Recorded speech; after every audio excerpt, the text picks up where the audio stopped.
कौन कौन से परीक्षा को लेके आप लोग यहाँ पर आंदोलन प्रदर्शन कर रहे हैं? कौन सा नहीं है, ये पूछते तो ज्यादा अच्छा होता।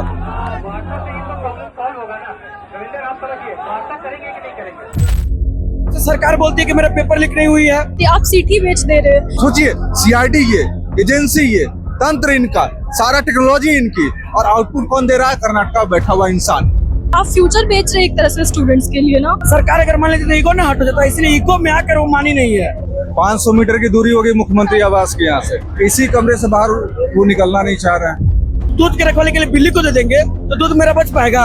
उसकी वजह सरकार का ये सब एजेंसी है, हेमंत सोरेन का खुद का एजेंसी है ये सब सीआईडी।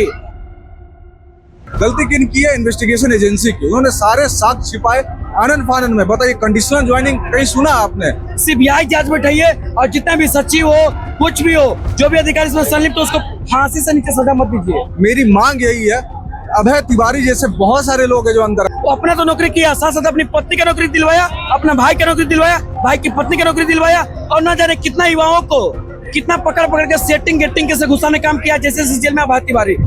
तो सोचिए इस सीआईडी पे हम लोग कैसे बिलीव करें? ये हमारा यही मांग है, सीबीआई करवाई, दूध का दूध पानी का पानी करवाई। अभय तिवारी गिरफ्तार क्यों नहीं है? टीडीपीएल क्यों शामिल है इसमें, जब जेएसएससी से ब्लैक लिस्टेड है? चीफ मिनिस्टर है हमारे, जिनको अभी कोई फर्क नहीं पड़ रहा है, उनको अकाउंटेबिलिटी तो लेना पड़ेगा ना। अब सीधा न्याय की मांग, सीधा स्ट्रिक्ट फैसले होंगे जनता की अदालत, अब गोल गोल नहीं मांगे। नमस्कार, मेरा नाम है अनुराग मिश्रा और आप देख रहे हैं ऑप इंडिया। आपसे अनुरोध कि हमारे YouTube चैनल को सब्सक्राइब करें और अन्य जिन प्लेटफॉर्म्स पे देख रहे हैं वहां भी हमें फॉलो करें और हमारी वीडियोस को साझा भी करें। झारखंड में पिछले 2 हफ्तों से छात्रों का आंदोलन चल रहा है, या यूं कहूं कि पिछले 2 दशकों से जो झारखंड के छात्रों की नाराजगी है, उसके उद्गार का आंदोलन पिछले 2 हफ्तों से झारखंड की राजधानी रांची के जयपाल सिंह मुंडा स्टेडियम के अंदर चल रहा है। झारखंड के छात्र राज्य के अंदर होने वाली लगभग हर परीक्षा की व्यवस्था में होने वाली धांधली से नाराज हैं। वो कह रहे हैं कि हमारे पेपर लीक नहीं हो रहे हैं, हमारी नौकरियां लीक करके बेच दी जा रही हैं।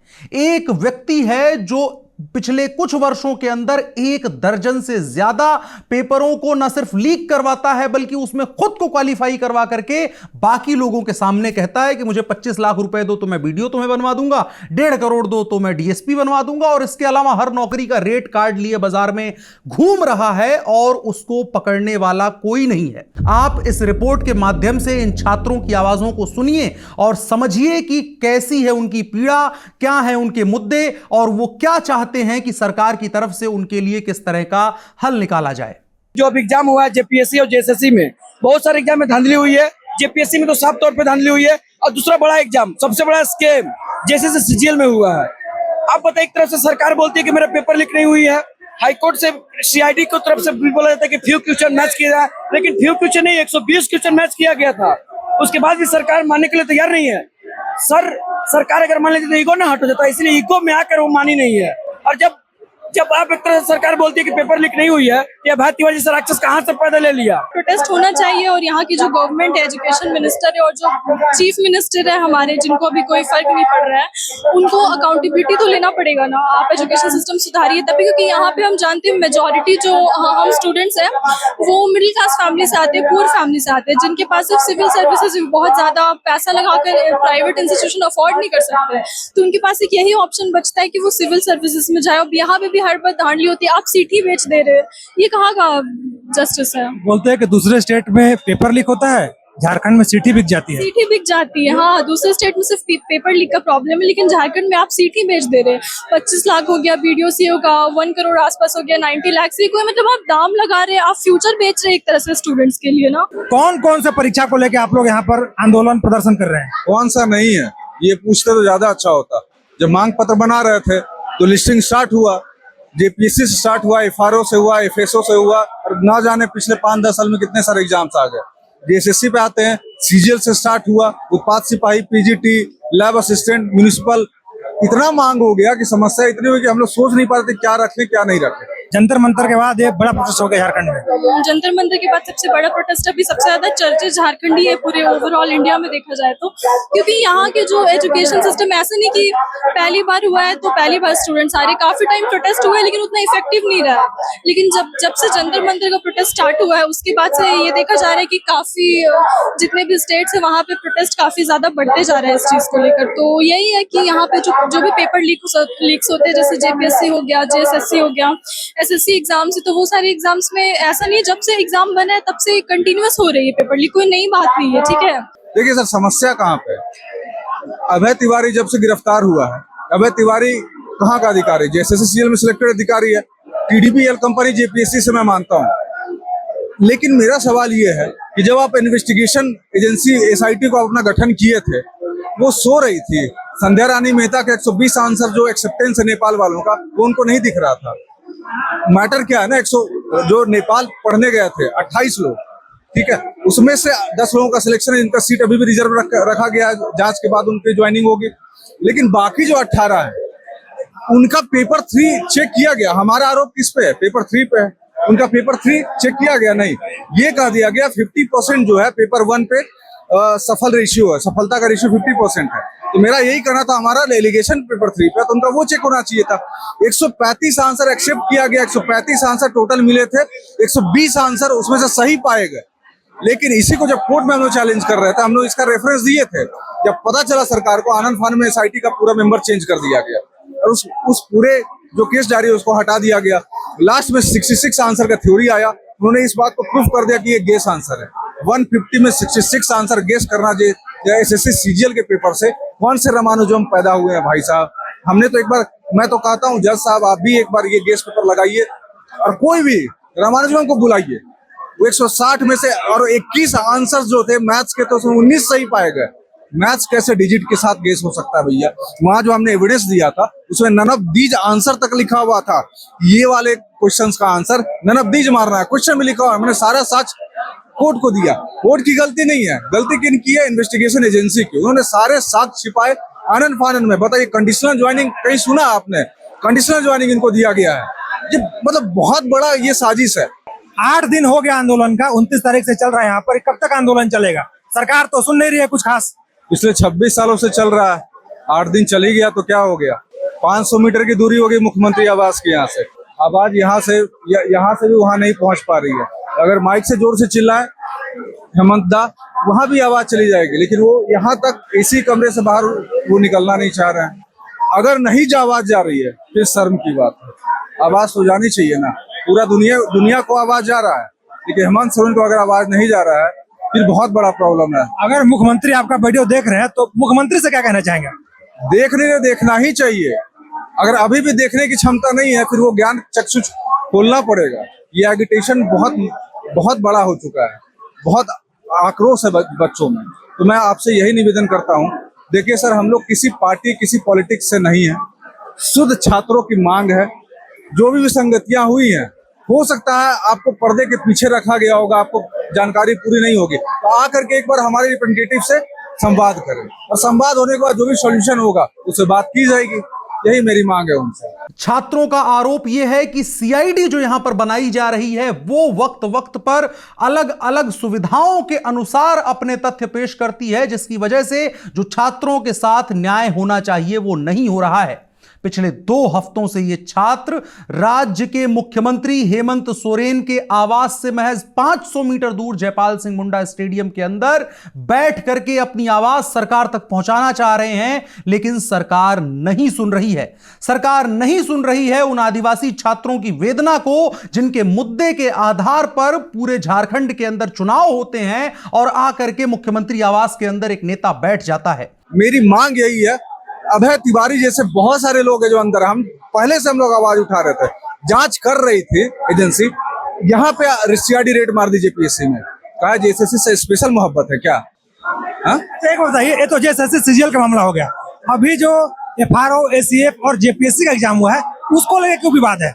देखिए सर, उसमें से एक OMR सीट बाहर होता है जिसमें 40 सर्कल किया गया था, लेकिन वो इंसान सिलेक्टेड है। वहां पे सुमन सौरभ देखेंगे वो गिरफ्तार है। मेन मुद्दा वो OMR सीट से बाहर आया। उसके बाद कर्नाटका से एक किसी सज्जन समाज सेवी ने एक लेटर लिखा एल ख्यांगते को जनवरी में। उन्होंने इन्फॉर्म किया कि टीडीपीएल एजेंसी आपका एग्जाम करा रही है जो कि ऑलरेडी ब्लैकलिस्टेड है जेएसएससी ऑफिस से, ठीक है। उसके बाद उन्होंने बोला अभय तिवारी इसका भी सिलेक्शन हो रहा है। पूरी एग्जाम प्रोसेस पर उन्होंने सवाल उठाया। एल ख्यांगते साहब चुपचाप।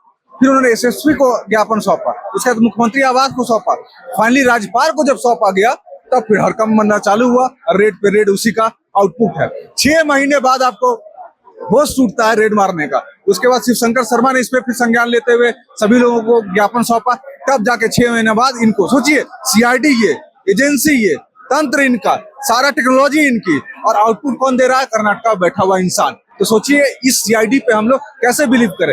आरपीएससी जो एग्जाम है राजस्थान वाला टीचर्स वाला मैटर, उसमें भी लोकल बॉडी को गठन किया गया एसआईटी के तौर पे और इन्वेस्टिगेशन सौंपी गई। आपको पता है क्या कह के हटा दिया गया कि धन उगाही का मैटर है, दलाली चल रहा था। लेकिन जैसे सीबीआई आई, कटारा जो वहां पे अध्यक्ष बन के बैठा हुआ था, उसे 60 लाख रुपए जब्त किए गए। कहने का मतलब ये लोकल बॉडी स्टेट के अंतर्गत काम करती है और वो लीपापोती का काम करती है। हमारा यही मांग है सीबीआई करवाई, दूध का दूध पानी का पानी करवाई। आपको समस्या कहाँ है सर सीबीआई में? अगर आप नहीं तो जो यहाँ पे सरकार है वो तो बोल रही है कि अगर सीबीआई को जांच दे देंगे तो केंद्र में बीजेपी की सरकार है। तो सर फिर फुटबॉल की तरह बीजेपी सेंटर में कांग्रेस पे डाल रहा था, कांग्रेस बीजेपी चढ़ाई कर रहा था, यहाँ पे वही खेल रहा है। एजेंसी किस लिए बनती है? फिर तो हम कल बोल देंगे हमको जेपीएससी पे भरोसा नहीं है। ऐसा नहीं होता ना। जब कोई बॉडी संवैधानिक बॉडी के अंतर्गत आता तो आपको उसको भरोसा करना पड़ेगा। अगर इतना ही अच्छा आपको भरोसा नहीं तो फिर आपका एजेंसी, आपकी जो एजेंसी जांच कर रही है इसमें इतनी विसंगतियां क्यों है? 120 आंसर का जिक्र क्यों नहीं है? 6 आंसर गेस क्यों है? अभय तिवारी गिरफ्तार क्यों नहीं है? टीडीपीएल क्यों शामिल है इसमें जब जेएसएससी से ब्लैकलिस्टेड है? आपको बता, जिम्मेदार कौन है? इसके लिए जिम्मेदार पूरा सिस्टम है सर। कोई एक इंसान को कल्पित में हेमंत सोरेन को बोल दूं गलत बात है। पूरे सिस्टम को खाया गया तरीके से अंदर। सिस्टम तो हेमंत सोरेन ही चला रहे हैं। जी सिस्टम वही, तो जवाबदेही उनकी है, लेकिन घोटाला अंदर से सब लोग कर रहे हैं तो जवाबदेही तो उनको लेनी पड़ेगी ना। जो मुखिया होता है उसी को जवाबदेही तय करनी पड़ती है। जवाबदेही तय करनी पड़ेगी इस बार, झुकेंगे नहीं। इतनी बारिश हो रही है, आप देख रहे हैं भीड़ में कहीं कोई कमी। झारखंड में पिछले 26 साल में एक छात्र आंदोलन के तौर पे इतना बड़ा आंदोलन कभी नहीं बन पाया। रीजन यही है सर, हम लोग अलग अलग तौर पे अलग अलग बार आंदोलन करते करते करते करते जो हमारा पैसेंस था वो जवाब दे चुका है। अब सीधा न्याय की मांग, सीधा स्ट्रिक्ट फैसले होंगे जनता की अदालत में। अब गोल गोल नहीं मानेंगे। आप झारखंड के इन छात्रों के मुंह से जो बार बार सीआईडी के ऊपर अविश्वास की बातें सुन रहे हैं वो सत्य हैं, क्योंकि झारखंड में जब जब पेपर लीक हुए और उसके लिए जांच के लिए कोई भी व्यवस्था बनाई गई तो उस व्यवस्था के द्वारा लगभग हर बार यह इंश्योर किया गया कि जांच सही दिशा में ना जाए। और एक बार जब जांच सही दिशा में जाती हुई दिखाई दी तो जिस टीम के द्वारा उस जांच को सही दिशा में ले जाया जा रहा था, अचानक से उन्हें बदल दिया गया, जांच का दायरा सीमित कर दिया गया और उसके बाद न्याय की प्रक्रिया एक बार फिर से लटक करके रह गई। हम मांग करते हैं कि जेएसएससी पर भी आप कड़ा एक्शन लीजिए और हमको तो सीआईडी से बिल्कुल भरोसा नहीं है। सीबीआई जांच बैठाइए और जितना भी सचिव हो कुछ भी हो, जो भी अधिकारी इसमें संलिप्त हो उसको फांसी से नीचे सजा मत दीजिए। तो हेमंत सोरेन बोल रहे हैं कि सीआईडी जांच करवा रहे हैं, जो दोषी होंगे उनको। सीआईडी से तो बिल्कुल भरोसा नहीं है। हेमंत सोरेन बोल रहे हैं कि सीआईडी जांच करवा रहे हैं, जो लोग दोषी होंगे उनको सजा देंगे और हमारे सीने में युवा है, कल स्टेटमेंट दिए हैं। सीआईडी पर कैसा भरोसा कर ले सर? हम लोग सीजीएल के मामले में देख चुके हैं। अगर हम बिल्ली को रखवाली के लिए दूध के रखवाली के लिए बिल्ली को दे देंगे तो दूध मेरा बच पाएगा? उसके बगैर सरकार का ये सब एजेंसी है, हेमंत सोरेन का खुद का एजेंसी है ये सब। सीआईडी उन्हीं का बात मानती है जो हेमंत सोरेन बोलते हैं। हम लोग उनसे बात नहीं मान सकते। हम लोग सीबीआई जांच करवाएंगे और हम लोग को जब ये तो 3 मांग प्रमुख है, इसमें मांग में हम लोग कतई बर्दाश्त नहीं कर सकते। कब तक आंदोलन चलेगा? जब तक मेरी मांगों को पूरी नहीं होती तब तक आंदोलन चलेगा। आप जिस अभय कुमार तिवारी का नाम बार बार सुन रहे हैं उसके बारे में जानते हैं एक बात? पिछले 13 वर्षों में उसने 12 परीक्षाएं पास की हैं सरकारी नौकरी की और नौकरी को ज्वाइन भी किया है। दिलचस्प बात यह है कि जो पेपर करवाने वाली एजेंसी है टीआरएस डेटा प्रोसेसिंग लिमिटेड, उसके मार्केटिंग मैनेजर के तौर पर वो काम करता था और वहां से उसने एक ऐसा सिंडिकेट खड़ा किया जिसके जरिए उसने अपने आप को कम से कम 12 बार सरकारी नौकरियों के लिए क्वालिफाई करवाया और खुद के एग्जाम्स को गारंटर के तौर पर पेश करके छात्रों के साथ में पैसे की वसूली करता रहा और झारखंड की पूरी व्यवस्था, पूरी सरकारी मशीनरी मौन होकर के सब कुछ देखती रही। अभय तिवारी सर देखिए, जो टीडीपीएल एजेंसी है उसका मार्केटिंग मैनेजर था। उसके रहते हुए बहुत सारा एग्जाम वो दिलवाया और वो ब्लैकलिस्टेड कंपनी थी। वो बहुत सारे एग्जाम में बैठा और बहुत सारे एग्जाम निकाला। सर वो जानते क्या करता था, सबसे पहले अपना एग्जाम पास करता था और दिखाता था कि देखिए हम इस एग्जाम में पास हुए हैं, आपको भी नौकरी दिलवाएंगे, आप भी आइए इसमें। और उसी पर सेटिंग वेटिंग करता था। वो सरकार का लीगल एजेंट था। अब कितना एग्जाम पास किया था वो 5 एग्जाम पास किया था झारखंड का। परिवार वाले? उसको सर बीएसओ पोस्ट पर जैसे सीजीएल में वो अपना तो नौकरी किया, साथ साथ अपनी पत्नी का नौकरी दिलवाया, अपना भाई का नौकरी दिलवाया, भाई की पत्नी का नौकरी दिलवाया, और न जाने कितना युवाओं को कितना पकड़ पकड़ के सेटिंग गेटिंग कैसे घुसाने काम किया। जैसे सीजीएल में आती बारी, हम लोगों को जेएसएससी सीजीएल ये रद्द चाहिए और इसमें हम लोग कहीं भी पीछे हटने वाले नहीं है। सरकार सुनने में आ रहा है कि वार्ता करने वाली है, अब वो क्या वार्ता करेगी बाद में पता चलेगा, लेकिन सबसे प्राइम डिमांड है सीजीएल रद्द चाहिए। और उसके बाद फिर नंबर आता है जेपीएससी का, और अभय तिवारी जिस भी एग्जाम में बैठे हैं उसको भी रद्द करना है। लेकिन आप अगर बोले कि सबसे मिनिमम आप लोग को क्या चाहिए, कोई एक डिमांड जिसपे सारे लोग मान जाए, तो वो एक डिमांड होगा सीजीएल हमें रद्द चाहिए, और उसके बाद फिर उसका आप सीबीआई जांच करवाइए या जो भी जांच करवाइए चलेगा। क्यों रद्द की मांग कर रहे हैं? बहुत ही पुराना इतिहास है और ये प्रोटेस्ट अभी मीडिया के अटेंशन में आया है, लेकिन हम लोग बहुत लंबे समय से प्रोटेस्ट कर रहे हैं। इस एग्जाम में पूरे विश्व लेवल पर अगर देखा जाए तो सबसे ज्यादा भ्रष्ट अगर कोई एग्जाम हुआ है तो वो सीजीएल का हुआ है। और हम लोग ऐसे ही नहीं बोल रहे, हमारे पास एम्पल अमाउंट ऑफ एविडेंसेस है, हर एक चीज का तथ्य अवेलेबल है, और उसके आधार पे हम लोग रिक्वेस्ट कर रहे हैं सरकार से कि आप इसको रद्द करिए। ये डिमांड ऐसा ही नहीं कि लोग कुछ भी कुतर्क कर रहे हैं, ठीक है, आप शायद कवर भी कर रहे होंगे। एक एक चीज का तथ्य है कि कैसे सबको क्वेश्चंस प्रोवाइड कराया गया, कैसे नेपाल ले जाकर के रटवाया गया, बंगाल में क्वेश्चंस रटवाया गया, बिहार के बहुत सारे जगहों में क्वेश्चंस रटवाया गया है, रांची में होटल लीज भी लिया गया है, वहां बच्चों को पढ़ाया गया है, और लंबे समय से छात्र इसके पीछे लगे रहे। बहुत सारे एग्जाम्स का हम लोगों ने कुर्बानी दिया है जस्ट बिकॉज ऑफ सीजीएल, और ये एग्जाम इस तरीके से सरकार ने कंडक्ट कराए कभी भी एक्सेप्टेबल नहीं होगा। तो मुख्यमंत्री हेमंत सोरेन बोल रहे हैं कि युवाओं की सरकार है, सरकार का आंख भी है, कान भी है, सुन रहे हैं, और जो भी होगा आगे जांच में उस पर कार्रवाई भी होगा। मुख्यमंत्री जी का पूरा सम्मान है, और वो जो बोल रहे हैं ठीक है, बोलने से काम नहीं चलेगा, उनके एक्शन में भी दिखना चाहिए। वो जो भी बोल रहे हैं एक्शन में दिख नहीं रहा है। हम लोगों को सुधीर गुप्ता एक अधिकारी सचिव है जेएसएससी के, सबसे मेन आदमी वही है। इन्होंने बहुत सारे अधिकारियों का ट्रांसफर पोस्टिंग किया है अभी, लेकिन सुधीर गुप्ता आज की डेट में वही बने हुए हैं। अगर मुख्यमंत्री जी उसे हटाते जेएसएससी से सुधीर गुप्ता को, जेपीएससी से अजिता भट्टाचार्य को हटाते, तो एक कॉन्फिडेंस बिल्ड होता। लेकिन कार्रवाई सिर्फ नीपापोती हो रही है, कहीं से कुछ नहीं है। छात्रों को बिल्कुल भी भरोसा नहीं है सीआईडी की कार्रवाई पे। आपने सुना झारखंड के छात्रों को, उनके मुद्दों को, उनकी मांगों को और उनकी उन बातों को जिसके जरिए वो कह रहे हैं कि हम यहां बैठे रहेंगे, अपनी जान दे देंगे, लेकिन जयपाल सिंह मुंडा स्टेडियम को छोड़ करके तब तक हम जाने वाले नहीं हैं जब तक हमारे साथ न्याय नहीं होगा, जब तक झारखंड के मुख्यमंत्री हेमंत सोरेन खुद आकर के हम छात्रों को इस बात का आश्वासन नहीं देते हैं कि निष्पक्ष जांच की जाएगी और उसके बाद हमारे साथ न्याय होगा। ये तमाम छात्र भरी बरसात के अंदर बिना किसी व्यवस्था के, बिना किसी आडंबरी व्यवस्था के वहां पर बैठे हुए हैं। उनके पास दिल्ली जैसी कोई सुविधा नहीं है, उनके पास कोई नेटवर्क नहीं है जो उनकी मदद कर सके। देश के अलग अलग हिस्सों से पिछले 10-12 दिनों का जो आंदोलन चला, उसके बाद अब लोगों तक आवाज पहुंच रही है और लोग अब हल्की फुल्की उनको मदद दे रहे हैं। लेकिन अभी भी जो प्रोटेस्ट पर बैठे हुए छात्र हैं, उनमें से अधिकतर बरसात के अंदर भीगने के लिए मजबूर हैं। सरकार सुन नहीं रही है और वो चाहते हैं कि सरकार उनकी सुने। अब सबसे बड़ा सवाल यह है कि अगर हेमंत सोरेन राज्य के मुख्यमंत्री भी हैं और राज्य के शिक्षा मंत्री भी हैं, और उनके होते हुए पिछले कई वर्षों से व्यवस्था बेखटक चले जा रही है, सीआईडी के ऊपर सीधे तौर पर आरोप लग रहे हैं और राज्य की मशीनरी के ऊपर, जिनके ऊपर जिम्मेदारी है कि इन छात्रों को न्याय दिलवाए, जब छात्र उसके ही ऊपर विश्वास हो चुके हैं, तो अब सवाल यह है कि जो पूरे राज्य की व्यवस्था है वो क्या चरमराती हुई नजर आ रही है और क्या अंततः मुख्यमंत्री हेमंत सोरेन को इसकी जिम्मेदारी लेते हुए इस्तीफा देना पड़ेगा। हालांकि जो राज्य की व्यवस्था है और राज्य के मंत्री हैं, वो लोग कोई जवाब देने को तैयार नहीं है। उनमें से कई लोगों ने छात्रों के प्रोटेस्ट को ही बकवास करार दे दिया है। तो अब सवाल है कि जो छात्रों की पीड़ा है और राज्य की जो तानाशाही रवैया है, उसके बीच में ये रास्ता आगे कैसे बनेगा, इसको लेकर के और भी फॉलोअप ग्राउंड रिपोर्ट्स आपको ऑप इंडिया पर देखने के लिए मिलेंगी। फिलहाल के लिए इतना ही। मेरा नाम अनुराग मिश्रा है, आप ऑप इंडिया देख रहे थे। धन्यवाद।